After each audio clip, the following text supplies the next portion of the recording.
চলে এসেছি অনেক বছর পর। সে আমার মা গত হয়ে গেছে, আর মার হাতে খেতে পারবো না। তবে আমি আজকে মার মতন করে রান্না করেছি।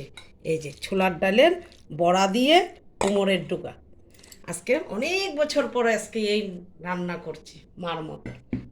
এটার মধ্যে দিয়েছি শসা, তারপরে দিয়েছি গাজর, আলু, হ্যাঁ, ছোট্ট একটা, আর কালো জিরা, রাঁধুনি, আর দিয়েছি জিরে। সম্বাদ দিয়ে বানিয়েছি এই ডুকার তরকারি। এই যে দেখো, বড়াগুলি আছে, ভাঙে নাই বেশি।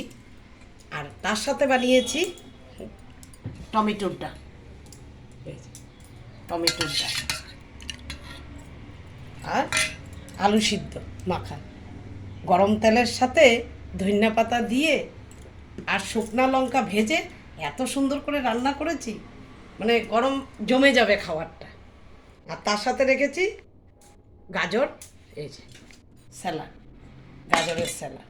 তবে থালটা তো সাজিয়ে নিয়েছি। এই যে টমেটোর ডাল, ডোগার তরকারি, কুমড়ো ডাঁটার আলু সিদ্ধ মাখা আর গাজর। এই তো আমার থাল নিয়ে এসছে। খেতে বসবো। জয় নিতাই, রাধে রাধে।